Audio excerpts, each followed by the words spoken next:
Muy buenas noches, Dios te bendiga, Dios te guarde. Nuevamente desde mi hogar, gracias al Señor, hoy martes 9 de junio, 8:05 de la noche. Estamos aquí para llevar un estudio bíblico muy importante y porque toda la palabra de Dios es buena. Al final tenemos que entender que la palabra de Dios es alimento para nuestro espíritu y para nuestra vida poder continuar hacia adelante entendiendo que como creyentes vamos a pasar por momentos difíciles, pero sabemos que tenemos una esperanza que está viva, la cual tenemos que expresar. En el día de hoy vamos a estar estudiando en el libro de Pedro. Vamos a llevar la introducción al estudio, la expresión de nuestra esperanza. Cada ser humano tiene esperanza. Es algo que hay un dicho que dice que lo último que se debe perder es la esperanza. Y de eso vamos a estar hablando en el día de hoy. En Primera de Pedro, capítulo 1, versos del 13 al 25, pero voy a llevar la introducción ya que este próximo jueves estaré llevando el desarrollo del estudio en la cita del capítulo 1, verso 13 al 25. Hoy estaré hablando sobre los primeros versos de ese capítulo 1, de la primera epístola del apóstol Pedro. Estamos glorificando el nombre del Señor de nuestro hogar. Sabemos que ya, gracias al Señor, poco a poco las iglesias ya se le ha otorgado la autorización de volver a reunirse con un número limitado. Hay que observar algunas leyes y algunos preceptos que se nos han presentado para que podamos llevar a cabo nuestro servicio. Pero mientras tanto, estaremos en el hogar, más transmitiendo estudios bíblicos como lo estamos haciendo, y mientras todo vuelve a la nueva normalidad. Recuerde que las cosas no van a ser como antes, pero estamos aquí para servir al Señor. Mi nombre es el pastor Alex Vargas.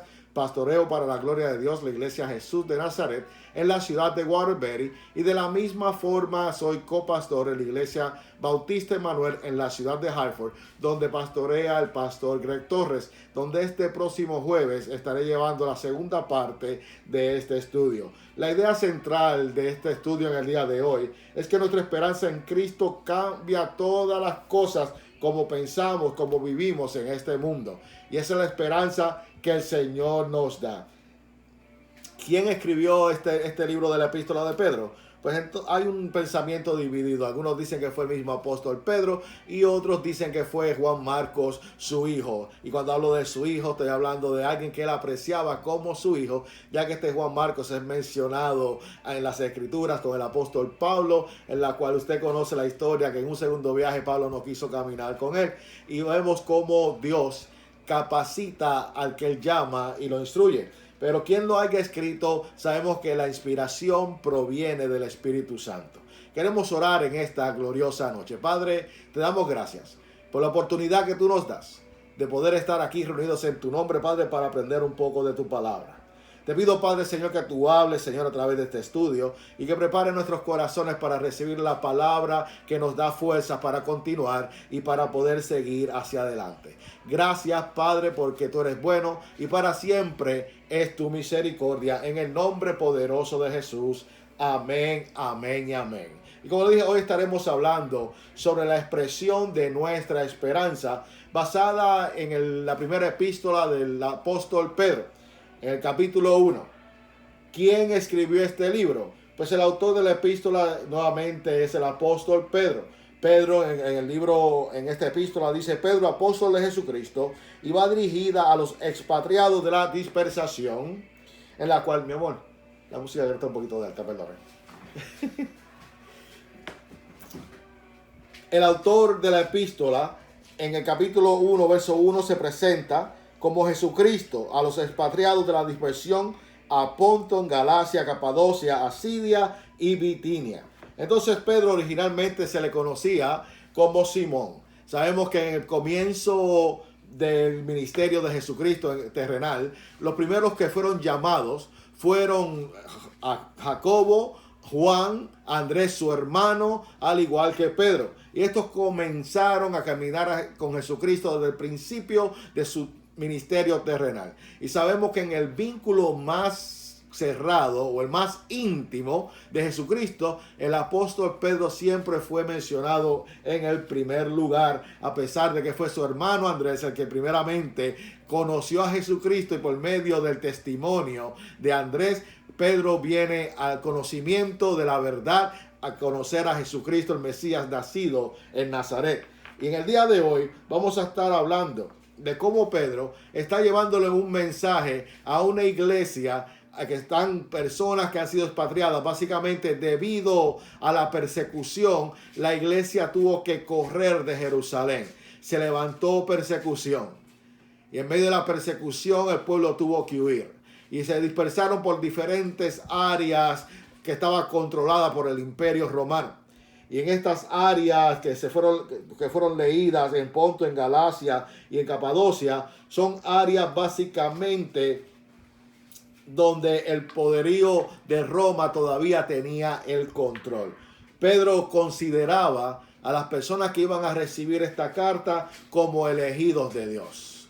Primeramente, algo que tenemos que entender es que las escrituras, la palabra de Dios, está dirigida para su pueblo.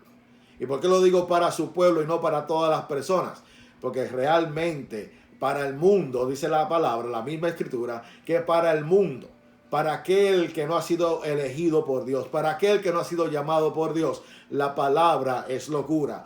Pero para nosotros es la salvación y es la vida eterna. Pedro consideraba y estaba seguro de que sus oyentes eran elegidos por Dios, según el capítulo 1, el verso 2. Y escribió esta carta para fortalecer los ánimos, para alentar a los santos en medio de su prueba de fe. Porque entendemos que las pruebas que Dios permite para los creyentes, la intención no es para destruirnos, sino para fortalecernos, para que podamos llegar al conocimiento de un Dios bueno y bondadoso.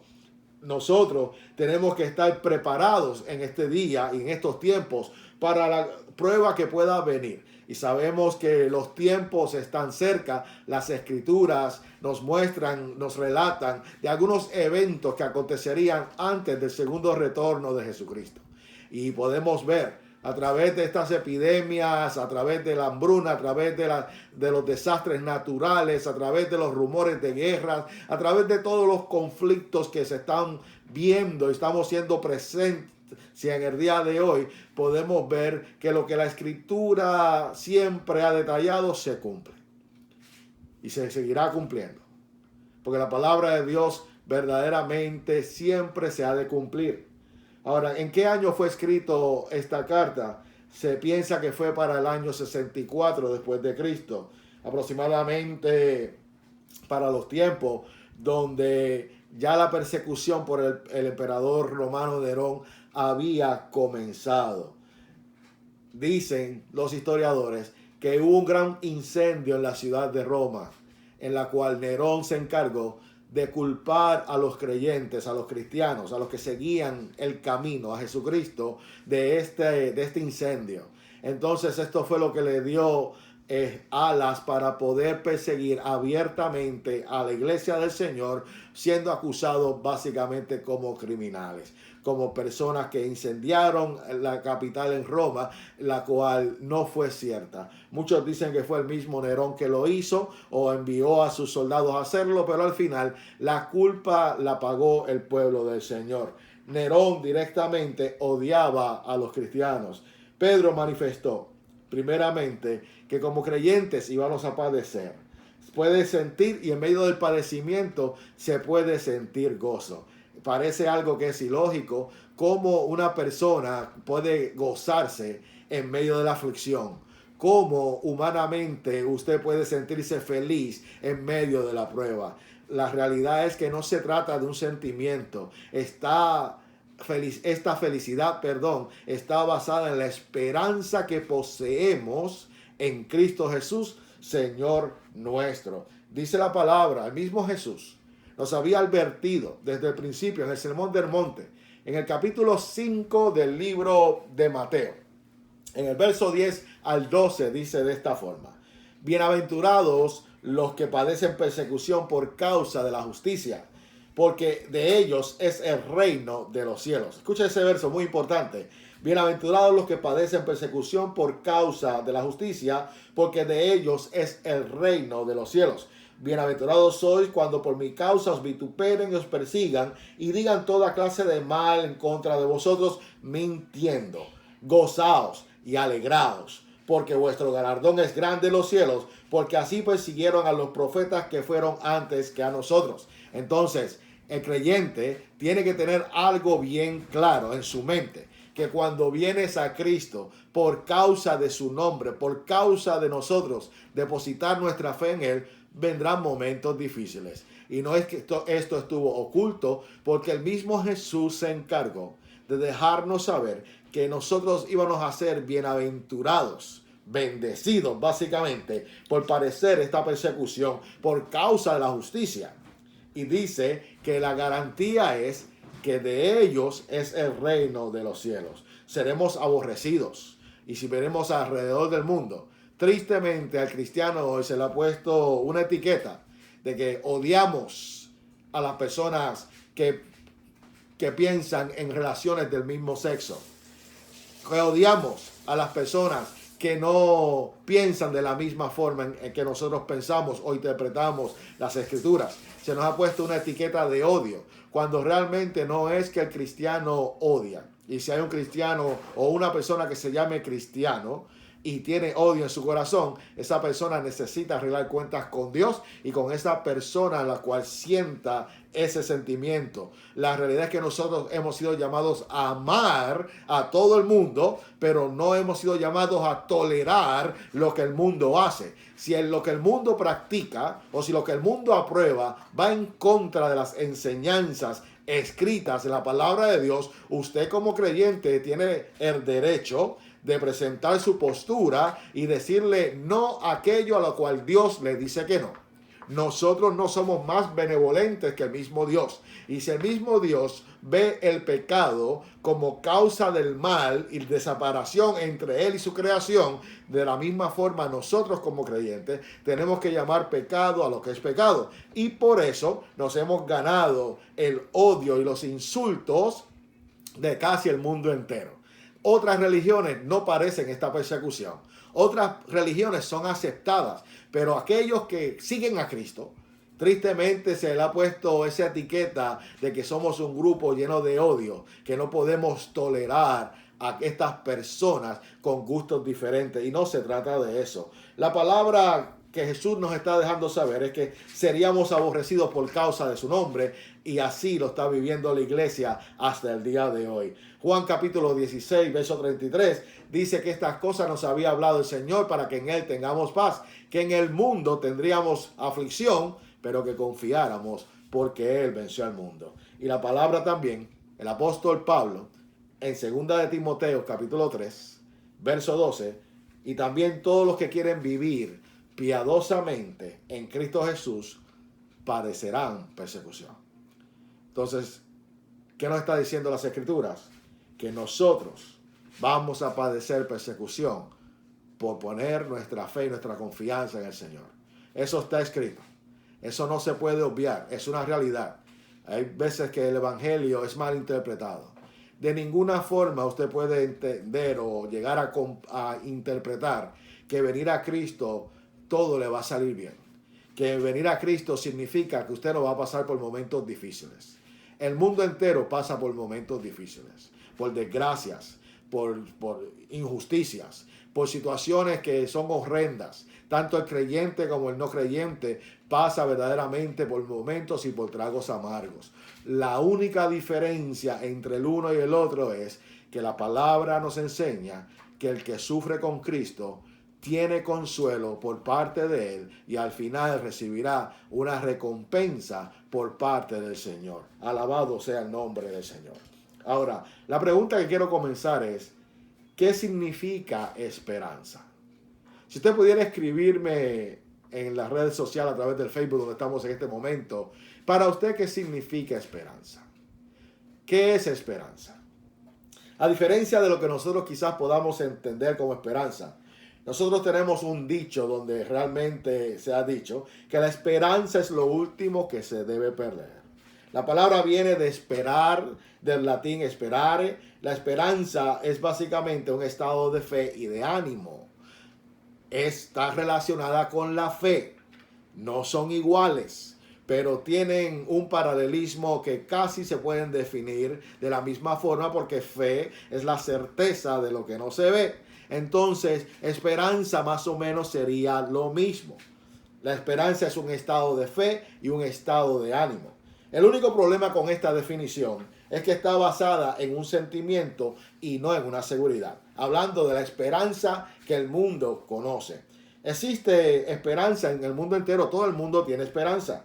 La esperanza a una vida mejor, la esperanza a recuperar la salud de una enfermedad crónica, la esperanza a que algún momento nuestra economía cambiará, la esperanza en la ciencia, en la tecnología, en el dinero, y muchas personas tienen sus esperanzas también en otros dioses. Existen personas que están pasando por momentos difíciles, que han sido privados de muchos beneficios que el mundo puede ofrecer, pero no se dejan vencer porque en su mente está la esperanza de seguir hacia adelante y poder alcanzar los logros y las metas. Y eso es muy bueno. Ahora, lo malo de esto es, o la parte negativa de esto es, que la realidad que porque usted tenga esperanza en algo, no significa que obtendremos el resultado del cual nosotros estamos esperando. Vuelvo y lo digo.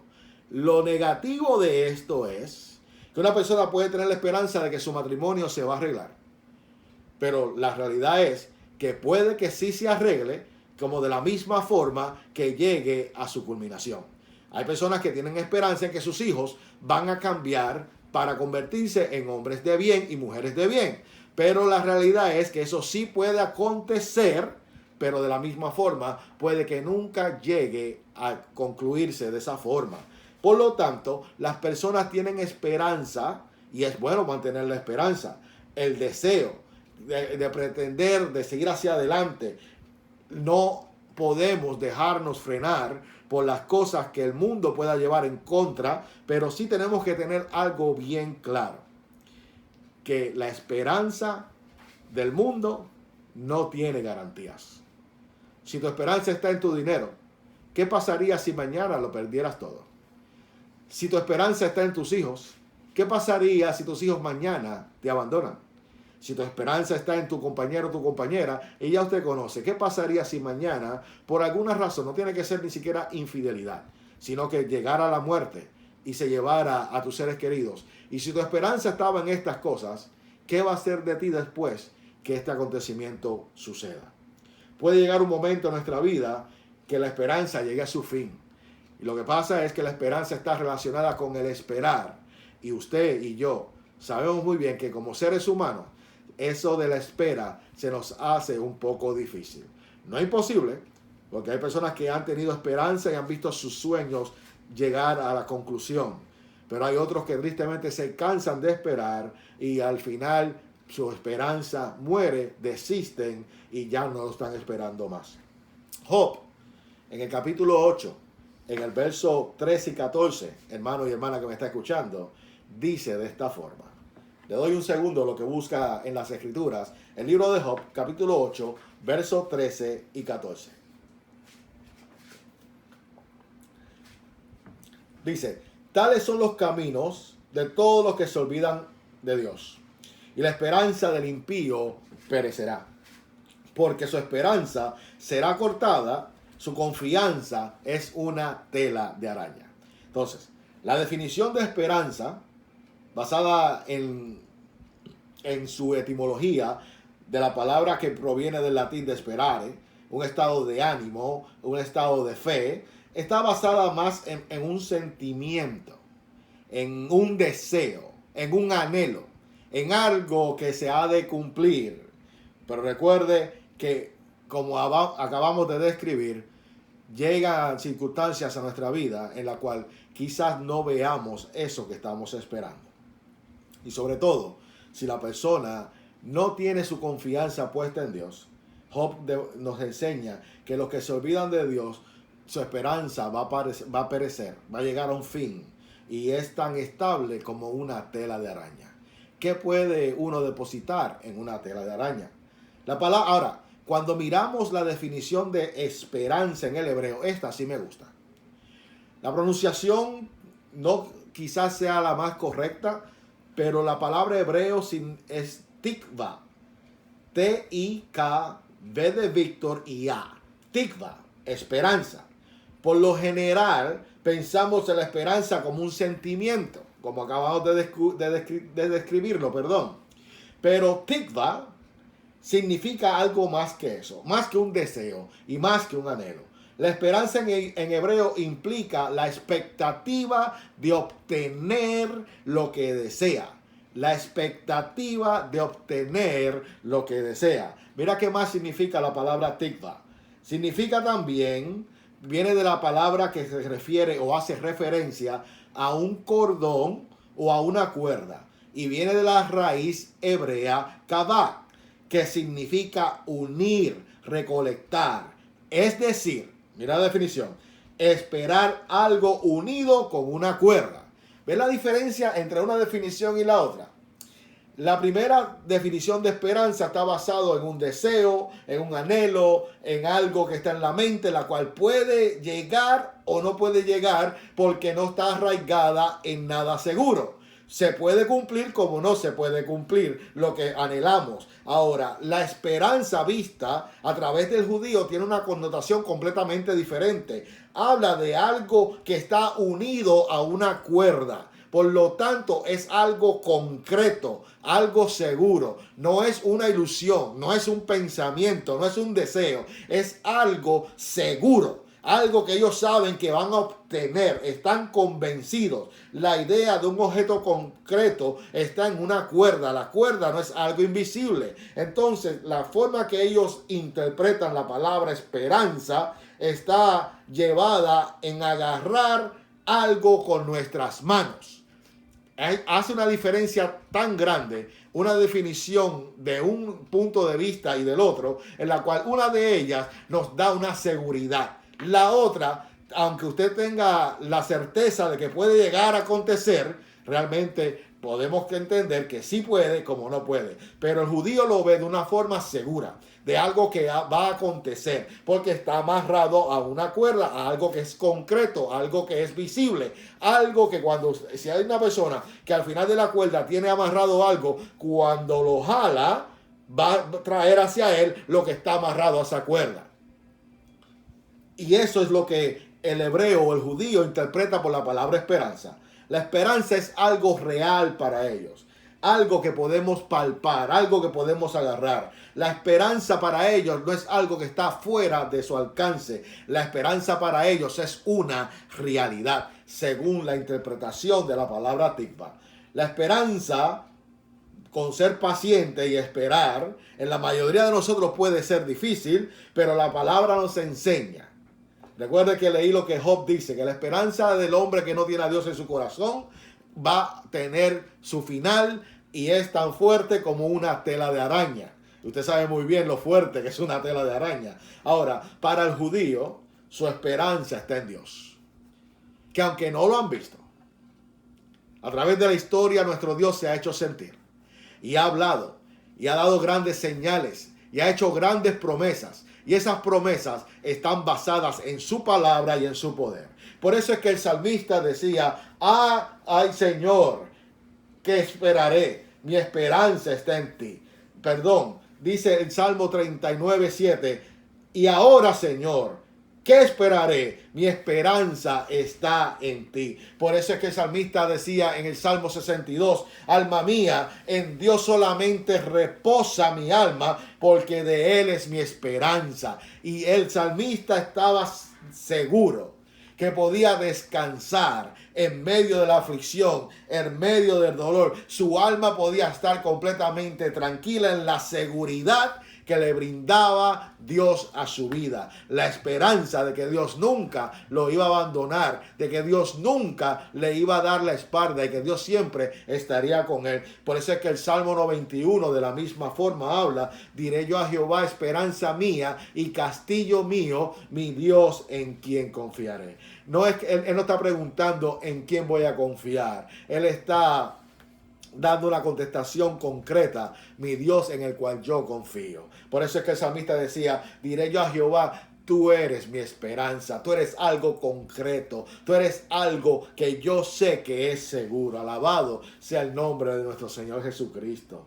El apóstol Pablo, de la misma forma, nos dejó escrito en la carta, en sus escritos, especialmente la carta de los Romanos, que usted y yo podemos tener esperanza en la justificación que Dios nos ha otorgado. Romanos capítulo 5. Vaya conmigo a las escrituras. Romanos capítulo 5. Versos del 1 en adelante. Dice la palabra de Dios: justificados pues por la fe, tenemos paz para con Dios por medio de nuestro Señor Jesucristo, que por quien tenemos entrada por la fe a esta gracia en la cual estamos firmes y nos gloriamos en la esperanza de la gloria de Dios. Y la gloria de Dios es Jesucristo. Entonces, si hay algo que el apóstol Pablo desea, que podamos tener esperanza, certeza de algo concreto, es en la justificación que hemos recibido de parte de Dios por medio de lo que Jesucristo mismo hizo, el cual Jesús mismo es la gloria de Dios. La gloria del Dios Todopoderoso revelada a los hombres es Jesucristo. Usted puede seguir leyendo. El apóstol Pablo, de la misma forma, quería hacerlo entender en el libro de Romanos capítulo 15, verso 4. Romanos 15, 4. Porque las cosas que se escribieron antes, para nuestra enseñanza se escribieron, a fin de que por la paciencia y la consolación de las Escrituras tengamos esperanza. Quiero volver a leer eso. Romanos 15, verso 4. Porque las cosas que se escribieron antes, para nuestra enseñanza fue escrita, con el fin de que por la paciencia y la consolación de las Escrituras tengamos esperanza. ¿Qué nos está dejando saber el apóstol? Para aquel tiempo, recuerde que el Nuevo Testamento todavía no había sido escrito. Que a través del Antiguo Testamento, las cosas escritas, podemos ver la elección de Dios, el cuidado de Dios, la disciplina de Dios, cómo Dios trata el pecado y cómo Dios bendice la obediencia.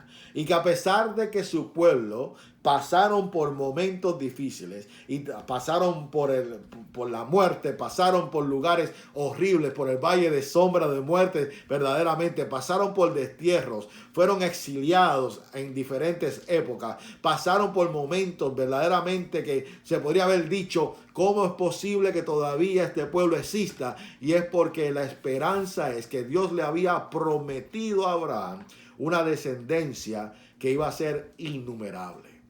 A pesar de que el pueblo de Dios pasó por momentos difíciles, eso está escrito para que nosotros primeramente tengamos esperanza en Dios. Dios cuida de su pueblo. Dios disciplina al hijo que ama. Pero en medio de la disciplina podemos ver su favor y su gracia. Y lo que las Escrituras nos revelan, primeramente, para enseñarnos, dice el apóstol, enseñarnos quién es Dios. Enseñarnos verdaderamente qué representa nuestro Salvador, para enseñarnos su plan divino, para revelar a nosotros nuestra maldad, y nos enseña para ubicarnos en el lugar correcto, en donde tenemos que estar parados delante del Señor. Pero todo es una carta escrita para consolar al pueblo, que en medio de las pruebas, en medio de las tribulaciones, en medio de la persecución, porque la persecución es algo que no es nueva y que solamente pertenece al Nuevo Testamento. El pueblo de Dios ha sido perseguido desde que salió de Egipto. Las naciones alrededor de ellas se levantaron en contra de un pueblo escogido. Entonces, a través de la historia podemos ver cómo Dios los libraba con mano dura, con mano fuerte. Y cómo Dios escogía hombres y mujeres para llevar este mensaje de esperanza, para que hoy nosotros pudiéramos descansar en sus promesas. Efesios capítulo 2. Tenemos una esperanza en la reconciliación. Esta esperanza es algo que usted debe tener por seguro, creyente, hermano, que me escuchas. Nosotros hemos sido reconciliados por medio del sacrificio de Cristo en la cruz del Calvario. El Señor hizo paz con nosotros, enviando a su Hijo Cristo. Por lo tanto, usted no puede tener temor ni perder la esperanza en el amor de Dios. El amor de Dios no es una ilusión, no es algo que no ha llegado, es algo depositado, es algo ya concreto que Dios demostró enviando a su unigénito a pagar el precio por ti y por mí. Entonces, ¿por qué te estoy hablando de todo esto? Porque el apóstol Pedro, estaremos hablando el jueves sobre esto, está llevándole este mismo mensaje, recordándole a los expatriados, a este pueblo, de que a pesar de la persecución, ellos eran un linaje escogido. Que a pesar de la persecución, Dios era su Dios. Que a pesar de todas las cosas que ellos pudieran estar confrontando y confrontarían, a no perder la esperanza y a mostrarle al mundo entero que en medio del dolor se puede ser feliz, en medio del dolor se puede tener paz y que en medio de la angustia podemos tener gozo. Porque nuestra esperanza va mucho más allá de los límites temporales de esta tierra. Colosenses capítulo 1, verso 5. Vayan a las escrituras conmigo. Colosenses capítulo 1, verso 5. A causa de la esperanza que está guardada en los cielos. ¿Dónde está guardada nuestra esperanza? En los cielos, la cual ya habéis oído por la palabra verdadera del evangelio. Vuelvo y te leo eso. A causa de la esperanza que os está guardada en los cielos, la cual ya habéis oído por la palabra verdadera del evangelio. La esperanza tuya como creyente, como hijo de Dios, está guardada en los cielos. Timoteo, primera epístola, capítulo 1, verso 1. Pablo, apóstol de Jesucristo, por mandato de Dios y de nuestro Señor Jesucristo, nuestra esperanza. Nuestra esperanza es Jesucristo. Alabado sea el nombre de nuestro Señor. Tenemos la esperanza también de la vida eterna. El apóstol escribió a Tito en el capítulo 1, en el verso 2, la esperanza de la vida eterna, la cual Dios, el cual no miente, prometió desde antes del principio de los siglos. Y quiero que lea conmigo Tito capítulo 1, verso 2. La esperanza de la vida eterna, la cual Dios, que no miente, prometió desde antes del principio de los siglos. Desde la eternidad hasta la eternidad, Dios ha guardado nuestra esperanza donde Él habita. Así que nuestra esperanza no es un deseo. Nuestra esperanza es algo real. Es algo certero y no es una ilusión. Es algo concreto, es algo firme y es algo que está seguro. Según lo que leímos, es como la definición de esperanza en el hebreo. Es una cuerda la cual es algo visible, que se puede palpar, que se puede sostener y está agarrada en tus manos. Poderoso es nuestro Dios. Por eso es que si hay algo que la esperanza que el apóstol Pedro quería presentarle a los expatriados en el tiempo de la persecución, es que nuestra esperanza está en Dios. A través de las escrituras, los profetas presentaron la esperanza en un Dios verdadero. Tenemos esperanza en la resurrección de los muertos. Como el apóstol Pablo lo deja escrito muy bien en el libro de los Corintios. Sin resurrección no hubiera evangelio. Si Cristo no hubiera resucitado, usted y yo no tuviéramos la esperanza de la resurrección de entre los muertos y de la vida eterna. Pero como Cristo resucitó, también nosotros podemos tener la esperanza de la resurrección. Tenemos que tener la esperanza en la palabra de Dios. Y la palabra de Dios está aquí. Esto no es una ilusión óptica. Esto es algo real. Y en las Escrituras está todo lo que usted y yo necesitamos conocer acerca de Dios para poder vivir una vida santa, perfecta y agradable a Él. Y la esperanza del hombre debe estar refugiada en las Escrituras, en la promesa de Dios. También usted tiene que tener la esperanza de que usted ha sido reconciliado con Dios gracias al sacrificio perfecto de Jesucristo. Usted no es un enemigo de Dios. Sí, como hijos de Dios nos comportamos a veces de una forma que no es correcta, pero eso no significa que Dios ha dejado de amarle o dejará de amarle en el día de mañana. Si Dios tiene que disciplinarnos, lo hará, porque Él muestra su amor a través de la disciplina. Pero en medio de todo eso, tenemos la garantía que nuestros pecados todos fueron perdonados en el momento que usted recibió a Cristo. Es más, desde antes de usted nacer, ya Dios le había amado y había perdonado sus pecados. Créalo. Créalo. Ya Dios lo había perdonado. Ya Dios había derramado misericordia sobre usted. Y Él lo creó para guardarle y para mostrarle su bien. Dice la palabra que podemos tener una garantía de nuestra esperanza, porque como leímos en 1 Timoteo capítulo 1, verso 1, Jesucristo es nuestra esperanza. Y sobre todo, Colosenses capítulo 1, verso 5, dice que nuestra esperanza está guardada en las manos del Señor. Qué bonito es nuestro Dios. Qué grande es nuestro Señor. Pedro dirigió esta epístola a la iglesia que estaba en Ponto, en Galacia, en Capadocia, en Asia y en Bitinia. Lo que actualmente se le puede llamar a Turquía a actuar en el día de hoy. Algunos de estos grupos fueron mencionados como asistentes en el libro de los Hechos, en el capítulo 2. Este grupo, algunos de ellos estaban en presencia cuando el Espíritu Santo fue derramado sobre los 120, donde Pedro era uno de esos autores. Y fueron testigos de cómo Dios los utilizó cuando comenzaron a hablar las buenas nuevas de salvación en los diferentes idiomas, en lenguajes entendidos. Podemos ver que ellos habían recibido ya el mensaje introductorio a la salvación en el día del Pentecostés. Las buenas noticias fueron contadas en diferentes idiomas. Por eso se quedaron sorprendidos con el apóstol Pedro, porque tanto Pedro como Juan tenían la etiqueta de que eran personas del vulgo.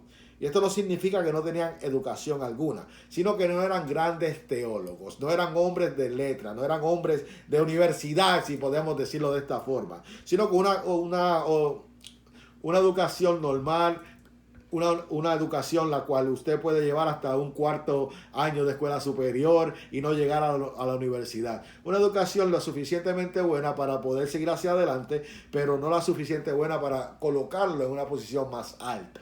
Y de eso se trata. Pero a pesar de que quizás ellos no eran teólogos en las Escrituras, ni eran doctores en la ley, en las manos del Señor, todo lo que Dios toca transforma. Todo en lo cual Dios pone sus manos hace grandes maravillas. Porque nunca será el hombre el que hace estas cosas, sino el poder de Dios que se manifiesta a través de los hombres para convencer a las vidas de que hay un Dios poderoso en los cielos, que hace maravillas, que sana y que salva. Porque estos hombres no solamente fueron dotados con el poder de Dios para predicar la palabra del Evangelio, sino para llevar un mensaje de esperanza a todo aquel que cree primeramente. La esperanza de la salvación y de la vida eterna. Ellos fueron testigos por 3 años de todas las grandes cosas que hizo Cristo.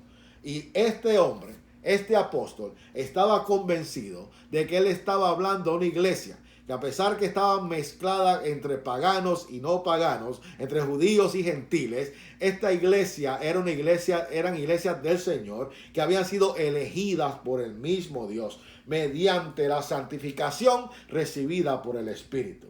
El término santificar viene de la misma raíz griega santo. En arameo su origen implica apartados para una tarea especial. Y tú, hermano, que me estás escuchando, que quizás estás pasando por un momento difícil en tu vida, recuerda que de la misma forma tú has sido apartado para una tarea especial. En el capítulo 1, en el verso 2 de Primera de Pedro, elegidos según la presencia de Dios Padre, en santificación del Espíritu, para obedecer y para ser rociados con la sangre de Jesucristo. Gracia y paz sean multiplicadas. Entonces, ¿qué nos está diciendo? Que nuestra tarea especial, la primera, es obedecer a Dios. Muchas personas han clasificado o han descrito o han podido decir de que la tarea del creyente es ir y predicar el evangelio como la primera misión. Y la realidad es que sí tenemos que llevar el mensaje, sí tenemos que ser portadores de luz, sí tenemos que ser sal en este mundo, la sal de este mundo. Pero la escritura del apóstol Pedro nos dice que la tarea para la cual fuimos santificados por el medio del Espíritu fue para obedecer. Y dentro de la palabra obediencia, que es someternos a la voluntad de Dios por completo, es obedecer y seguir nuestro camino de llevar las buenas noticias a pesar de la prueba. Hermanos, la iglesia se estaba desanimando. En aquel tiempo la persecución causada por el emperador Nerón no era fácil. Muchas vidas estaban siendo llevadas básicamente a los coliseos romanos. Estaban siendo llevadas a la muerte. Muchos de ellos eran crucificados. Muchos de ellos eran encendidos como antorchas. Dicen algunos escritos históricos que Nerón utilizaba a los cristianos como antorchas para iluminar el camino hacia donde él residía. La iglesia estaba pasando por momentos fuertes, por momentos severos, no como lo que estamos viviendo en el día de hoy. Lo que hoy estamos viviendo en América, gracias al Señor y su misericordia, no es nada comparado con lo que la iglesia estaba sufriendo en aquel tiempo, y no lo llevamos tan lejos. En la actualidad, en otras partes del mundo, usted sabe muy bien que el ser cristiano cuesta la vida.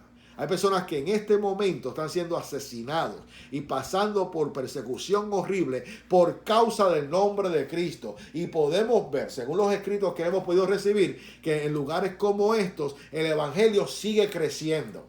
El evangelio se sigue multiplicando. El evangelio está acaparando con el mundo oriental en estos momentos, porque la prueba, la persecución no puede parar el empuje del evangelio, porque ellos han entendido que en la obediencia hay bendición, y que ellos no pueden permitir que los malos tiempos, que las circunstancias difíciles paren el amor de Dios para alcanzar a vidas que, si llegan a morir sin Cristo, van a morir sin esperanza y llegarán al castigo eterno.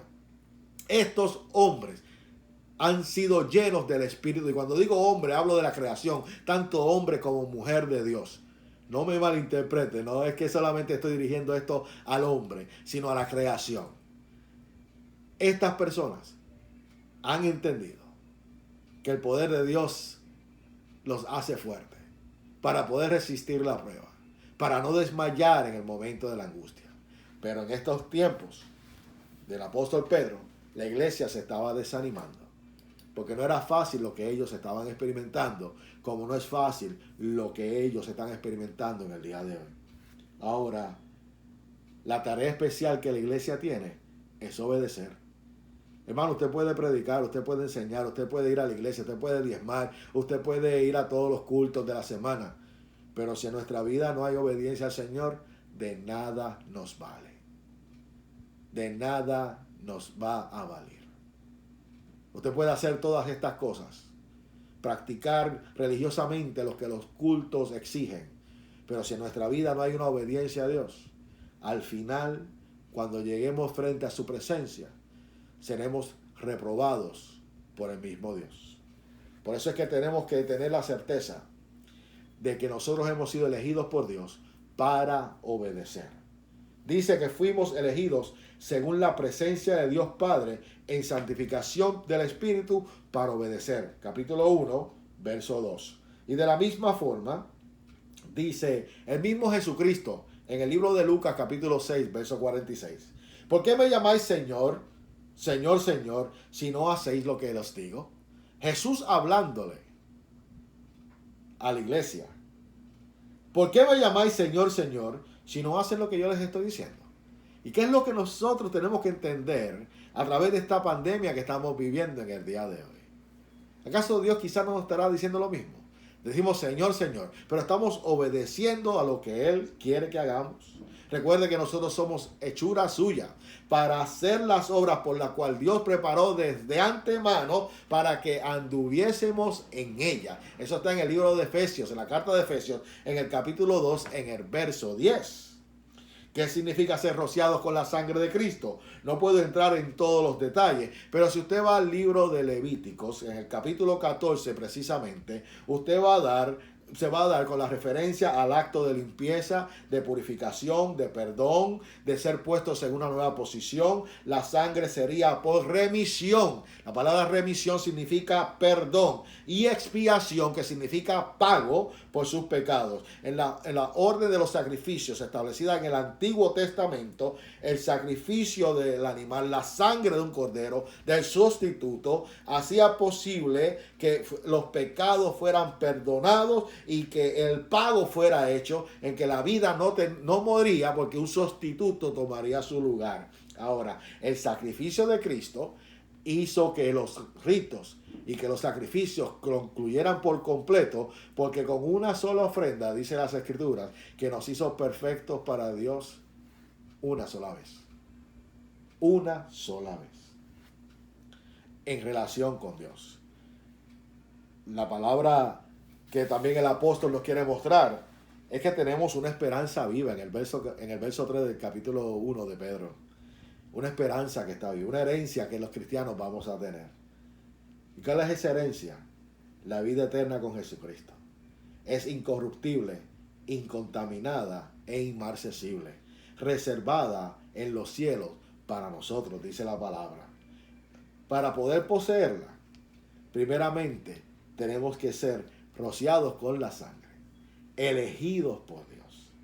Y esa herencia incorruptible que se encuentra asegurada en el cielo, básicamente lo que nos está dejando saber el apóstol, por herencia incorruptible, que se encuentra asegurada de cualquier invasión.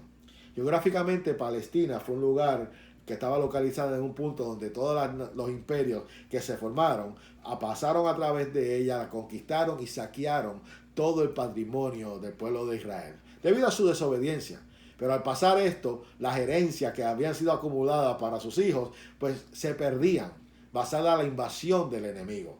Pero lo que el apóstol Pedro le está dejando saber al oyente, que esta herencia que tenemos reservada en los cielos no puede ser saqueada, robada por nada ni por nadie. No puede ser dañada ni puede ser alterada de ninguna forma. Mateo capítulo 6, por eso que Jesucristo le dice al ser humano que no hagamos tesoros en la tierra donde la polilla y el orín corrompen y los ladrones minan y hurtan. Jesús nos hablaba sobre eso. Es incontaminada y es inmarcesible. Ahora, ¿cuál es la base de la garantía de esa herencia? Según el verso 2 de 1 de Pedro, la elección de Dios.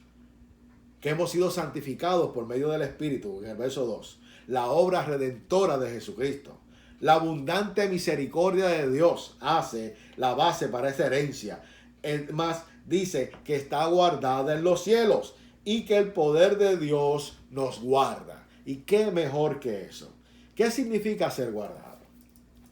¿Ha guardado usted algo alguna vez? Cuando usted guarda algo, en la mayoría de las veces, a menos que sea ropa, cosas como esas son sencillas, uno guarda tantas cosas. Pero cuando uno guarda algo, mayormente uno guarda algo que contiene valor. Uno guarda una prenda, uno guarda el dinero, las escrituras del hogar, cosas como esas, porque esas son las que aseguran el patrimonio para sus descendientes, para sus hijos, para su linaje. Usted no guarda cualquier cosa, usted guarda algo que verdaderamente representa valor. No sé cuán enterado usted está. En los Estados Unidos está la bóveda de oro que se encuentra en una base militar en Louisville, Kentucky. Es el fuerte Fort Knox. Y según lo que yo encontré, esa base fue establecida en el 1935. Hasta el día de hoy, no ha habido nunca ningún intento de robo en ese lugar. Y usted se podrá imaginar por qué. Porque está guardada, es una base militar. Y con decirle eso, usted sabe muy bien que ahí hay armas, sistemas de seguridad, existe el personal, existen todas las cosas para que nadie, desde 1935 hasta el día de hoy, se haya atrevido ni siquiera a intentar robar ese lugar. Nunca ha sido robada. Es uno de los lugares que se cuenta que es uno de los lugares más seguros del mundo. Es más, dice que ni siquiera los presidentes de los Estados Unidos tienen el permiso o la autorización para entrar a esas bóvedas. Aunque hay algunos que dicen que actualmente ya no hay ninguna cantidad de oro. Pero independientemente, la historia relata que solamente hubo un presidente que pudo entrar, que se llama Franklin Delano Roosevelt. Fue el único al cual se le dio acceso. Pero usted sabe lo que es eso, que ni aún el presidente de los Estados Unidos, siendo el hombre más poderoso de esta nación, puede entrar a ese lugar para ver lo que hay en esa bóveda. Eso es algo que es tan seguro que los únicos que pueden entrar a esos lugares son aquellos que han sido elegidos para poder trabajar en ese lugar. Pero para ser elegido no es simplemente que yo voy allá, voy a aplicar para hacer un trabajo en ese lugar como limpieza o lo que sea, o como estudiante, y que voy a llenar una aplicación y me van a llamar la semana que viene como si fuera una tienda por departamento. Antes de que a mí se me llame para trabajar en un lugar así, van a hacer un escrutinio completo. Me van a investigar no solamente a mí, a mis familiares. Van a hacer una profunda investigación sobre qué clase de persona yo he sido. Y soy honesto con ustedes. Yo no calificaría para trabajar en un lugar así, porque tristemente en mi pasado me lo impediría. Ahora, como soy una nueva criatura en Cristo, es diferente. Pero bajo las reglas de este mundo, yo no sería un candidato para poder trabajar en ese lugar. Y cuando una persona trabaja en ese lugar, no significa que todos tienen acceso a donde está guardado las riquezas. Solamente algunos, con las debidas clasificaciones, pueden entrar a ese lugar y ser testigo de lo que hay. Lo que quiero presentar con esta idea es que si el hombre puede guardar el oro por tantos años sin nunca haber sido intentado ni siquiera una vez el poder robar el oro de ese lugar, porque no tendría ningún éxito para hacer esto, imaginémonos aún más para Dios. ¿Quién podrá robarle algo al Señor? Algo que está siendo guardado y protegido por Él. Y eso no es oro, no es plata. Lo que Dios está guardando es a su iglesia. Su iglesia está guardada, está siendo esculpida en su mano. No hay nadie, no hay ladrón, no hay orín, no hay polilla que pueda llegar a donde tú estás, porque tú estás guardado por el mismo Dios. ¿Y quién podrá atravesarlo o quién podrá arrebatarte a ti de su mano? Entonces, el apóstol Pedro, con esta introducción, le está dejando saber, a pesar de que están pasando por momentos difíciles, ustedes han sido elegidos. Su posición es especial. Ustedes son un pueblo escogido por Dios. Ustedes son un linaje escogido. Son real sacerdocio, un pueblo adquirido. Pedro lo habla en esta carta, pero eso es más adelante. Y Pedro le está dejando saber que a pesar de que el enemigo trate, nuestra esperanza no es una ilusión, nuestra esperanza no es un sueño, nuestra esperanza no ha llegado, no está por llegar, nuestra esperanza ya llegó en la forma de Cristo. Nuestra esperanza es Cristo y usted y yo somos guardados por el poder de Dios. Y si Dios está con nosotros, ¿quién contra nosotros? Ahora puede entender, porque el salmista dijo: alma mía, en Dios solamente reposa mi alma. Porque la realidad es que nuestra esperanza es Dios. La palabra nos enseña en el libro de Hebreos que el que prometió no miente. Entonces, el apóstol Pedro le está dejando saber a este pueblo que nunca Dios va a bajar la guardia, no se va a adormecer el que guarda a Israel o el que guarda a la iglesia. en cuestión a la seguridad de la salvación. Primeramente, hay algunos que dicen que no es que Dios te quita la salvación. Quiero entrar en esto un poquito para concluir, porque esta es la introducción a lo que vamos a hablar este próximo jueves, o continuar hablando este próximo jueves. Muchas personas dicen, no es que Dios te quita la salvación, es que usted camina fuera de esa salvación, o usted se aleja. Y eso tiene una interpretación doble, si se puede decir. La realidad es que Dios no te quita la salvación y no hay forma alguna que usted pueda correr de la presencia de Dios. Si usted ha sido llamado por Dios y escogido por Dios, usted le pertenece a Dios y usted está siendo guardado por el mismo Dios. Usted no puede ser robado y usted no puede salirse de la cobertura de Dios, aunque muchos puedan decir que no es así. Y eso sería un tema a discusión para una hora completa, quizás más. Porque es un debate que se sigue llevando por mucho tiempo en cuestión a la salvación o no la salvación. Pero hay algo que yo quiero hacer un ejemplo. ¿Se acuerda usted cuando usted era niño? En algún momento usted trató de correrle de su mamá a su papá y su mamá o su papá lo agarró de esta forma por su muñeca y lo apretó tan duro que por más que usted jalaba, usted no se podía zafar de ese agarre. Primeramente, tenemos que observar el porqué. Porque su padre o su madre, por ser adultos, tenían más fuerza que usted. Y si usted no se controlaba, venía ese movimiento que lo levantaban por ese mismo brazo y con la otra mano suelta, ya usted sabe la segunda parte de ese acontecimiento. Con la mano suelta, sazonaban a uno de tal forma que esa histeria se bajaba, pero nunca soltaron el agarre. Usted no se podía escapar. Quizás usted pueda decir, pues esa analogía no se puede utilizar porque ahora somos adultos y no es de la misma forma con el Señor. ¿Piensas tú verdaderamente eso? Si Dios te ha guardado y si Dios te tiene de su mano, ¿cómo podrás tú correr de Él o caminar fuera de su presencia? Hay ejemplos en la Biblia. Muchos dicen que hablan del libre albedrío, de la decisión que tú puedes tomar. Tu libre albedrío siempre va a ser respetado por Dios mientras nunca conflija con su voluntad absoluta. Y hay ejemplos bíblicos de hombres como Jonás, que no quería predicar a Nínive. Y Dios permitió que Jonás tomara la decisión de desviarse. Y usted conoce la historia. Pero cuando llegó el momento de la verdad, por más que él trató de ir en dirección contraria a lo que Dios le había indicado, Dios levanta la tormenta y Jonás termina en la orilla de la playa del lugar en Nínive donde él tenía que ir a predicar. Entonces, ¿dónde estaba el libre albedrío de Jonás? Jonás no quería predicar. El libre albedrío está condicionado a algo. Recuerde que usted, si es hijo de Dios, Él es su Dios y es su Señor.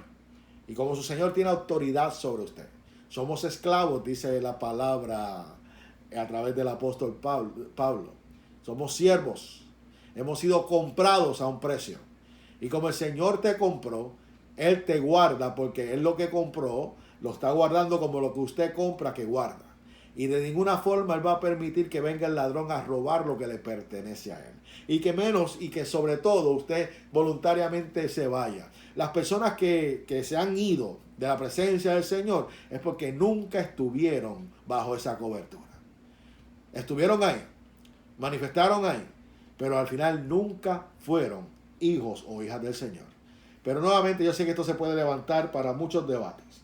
Lo que yo quiero presentarte con esta analogía, para dejarlo aquí, es que de ninguna forma usted puede huir de la presencia de Dios. Ya Dios te tiene agarrado de su mano y Él es más fuerte que tú. El mismo Jeremías, llegó un momento en que él ya no quería predicar la palabra. Jeremías capítulo 20. Y dice el Señor, le dice al Señor, no quise hablar más en su nombre, pero tú has sido más fuerte que yo. me seduciste. Y no le quedó otra. Y aunque Jeremías maldijo hasta el día que nació y todas las cosas que él expresó, Jeremías no pudo librarse. Jeremías que no quería continuar. Pero Jeremías estaba siendo guiado y estaba agarrado de la mano del Señor. Y lo que Dios le dio a hacer, lo iba a cumplir. ¿Cómo podemos aplicar esto en esta aplicación a la escritura de Pedro que vamos a estar estudiando este próximo jueves? Pedro les estaba dejando saber que había una garantía, una esperanza que estaba viva, que está guardada en los cielos, reservada. Y lo mejor de la palabra reservada, reservación, es que usted cuando llama a un lugar y hace una reservación, es porque es algo, es un hecho que está seguro. Usted va a llegar a ese lugar y su cuarto o su mesa va a estar preparada. Los que llegan sin reservación pueden tomarse con que haya espacio o no haya espacio, pero lo que ya está reservado te asegura a ti ese lugar para que tú puedas entrar y gozarte de los beneficios, sea de un cuarto, sea de una habitación, sea de un vuelo, porque tomaste las precauciones. Ahora, esta reservación que yo estoy hablando la hizo el mismo Dios. Dios reservó para nosotros una esperanza en Cristo en la cual no muere. Y a pesar de que las pruebas y a pesar de las tribulaciones, Dios quiere dejarle saber a un pueblo a través del apóstol Pedro, que estaba siendo perseguido fuertemente, que no hay ninguna forma que lo que Dios prometió no llegara a su cumplimiento. La palabra revela que nuestro Dios no miente. Así que en el día de hoy te dejo con esto. Continuaremos este jueves en Primera de Pedro capítulo 1, verso 13 al 16. Pero lo que quiero contarte es que el mismo Jesús, orando en el libro de Juan, dijo: cuando estaba yo con ellos en el mundo, los guardaba en tu nombre, y a los que me diste yo los guardé, y ninguno de ellos se perdió, sino aquel, el hijo de perdición, para que se cumpliese la escritura. De ninguna forma Dios va a desamparar a su pueblo. Y la prueba estaba causando, o la persecución estaba causando, que el reino de Dios, como en el día de hoy, sigue en aumento. Yo no voy a decir, porque yo no tengo que Dios me dijo, no voy a decir eso. Pero la iglesia en los Estados Unidos va a pasar por un avivamiento. Yo lo creo. Va a pasar por un gran avivamiento. Pero para que eso surja, las escrituras nos han dado evidencia que los avivamientos más grandes de la iglesia son bajo persecución, bajo espada, bajo amenaza de muerte. Mientras más el pueblo de Israel era oprimido cuando vivían en esclavitud en Egipto, más fuertes se ponían, más se multiplicaban en una forma literal. Y a través de la historia podemos ver cómo Dios ha utilizado la persecución para que el reino crezca. Personas que fueron llevadas a diferentes partes huyendo por sus vidas, cuando iban en ese lugar, hablaban de las grandezas del Señor. Nosotros tenemos tristemente una óptica corta. La esperanza que usted y yo poseemos en Dios es algo concreto. Es algo que ya usted lo puede tener en sus manos, que se le ha sido otorgado gracias a la misericordia de Dios. Así que por lo tanto en el día de hoy te quiero dejar con esto. No importa lo que venga para esta nación, nuestra confianza debe estar en Dios, o nuestra esperanza debe estar en Dios. ¿Por qué? Porque lo que Dios ha prometido lo ha de cumplir. Y dice la palabra que bienaventurados aquellos que persiguen la persecución. ¿Por qué? Porque los que reciben la persecución, de ellos es el reino de los cielos. Así que con la persecución obtendremos ganancia. Preparémonos para lo que viene. No sabemos cuánto tendremos que atravesar, pero vienen momentos difíciles para esta nación. Pero van a ser momentos gloriosos, porque la iglesia va a crecer. Dios va a hacer grandes cosas. Vidas van a venir al Señor en medio de la prueba y en medio del dolor. Así que no permitas que lo que tú estás atravesando en el día de hoy te desanime. Por el contrario, anímate. Porque la prueba Dios la ha hecho para nuestro crecimiento y para nuestro bien. Dios prometió perfeccionarnos y nos perfeccionará a través de las pruebas. Que Dios te bendiga y que Dios te guarde. Continuaremos este próximo jueves con el estudio. Esta es la introducción al estudio, la expresión de nuestra esperanza. Este jueves estaré en la iglesia Bautista Emanuel, en la cual tengo el placer y el privilegio de poder ser el copastor de esa iglesia.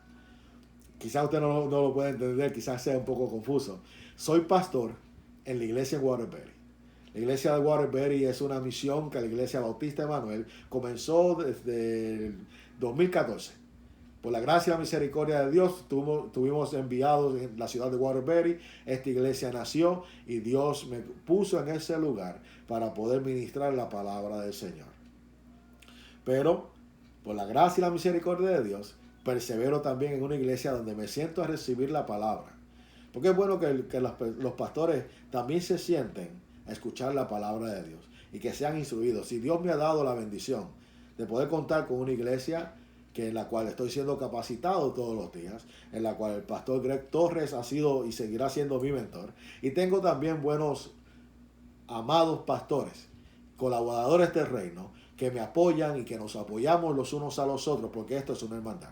Y en los momentos que pasamos por momentos de dificultad, que se nos van los ánimos, ahí el Señor envía a esos Pedros a dejarnos saber: no desmayes, porque la esperanza que tenemos en Cristo Jesús está completa y está segura. Y le doy gracias a cada uno de mis colegas, amados pastores, que han estado ahí en esos momentos que más yo lo he necesitado para levantar mis ánimos. Porque la realidad es que todos pasamos por momentos en que nuestra fe es probada, a veces tan fuerte que el ánimo del más fuerte decae.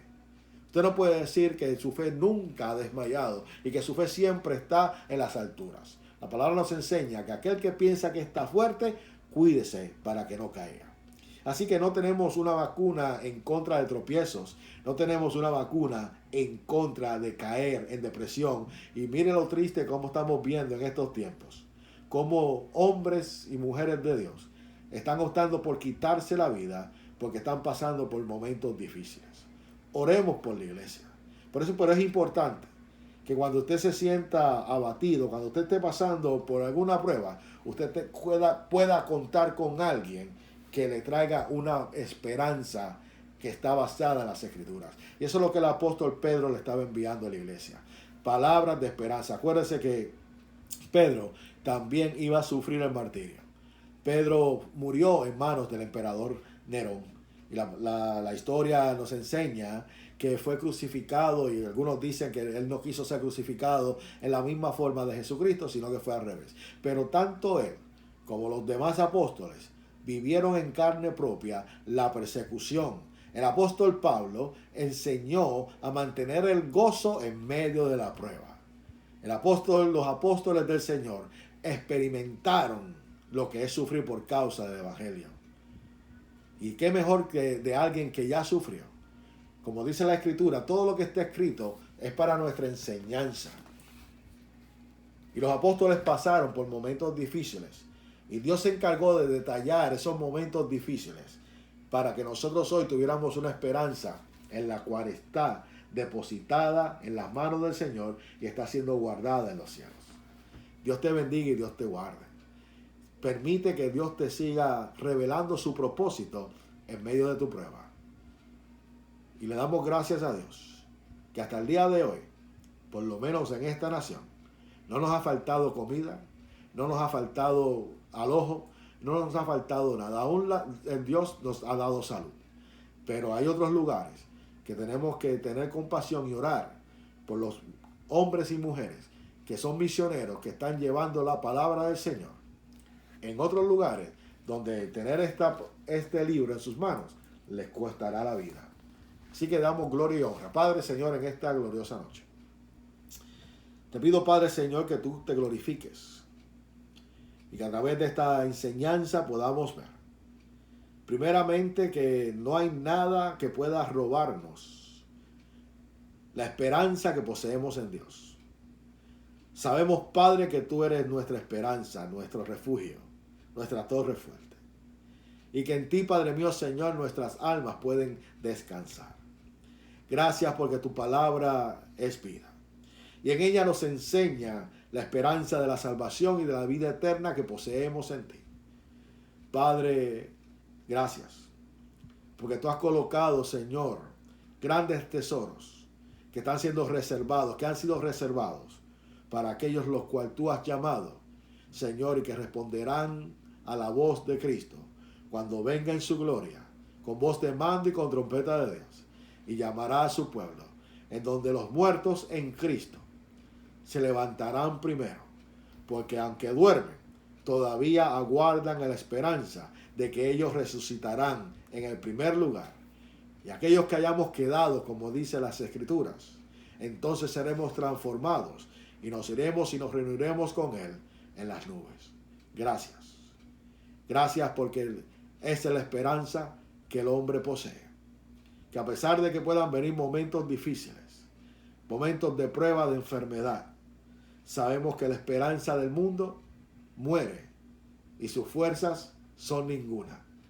Pero la esperanza que proviene de Dios es fuerte, es permanente y es para siempre. En el nombre de Jesús oramos. Amén. Que Dios te bendiga, que Dios te guarde. Acuérdate de compartir esta enseñanza si ha sido de bendición para tu vida. A través del canal de YouTube Iglesia Jesús de Nazaret estaremos retransmitiendo este estudio. Gracias por estar conmigo una semana más y con el favor de Dios estaré este jueves predicando en la Iglesia Bautista Emanuel, enseñando, y el sábado en la noche en la Iglesia Jesús de Nazaret Waterbury estaremos predicando la palabra del Señor. Bendiciones.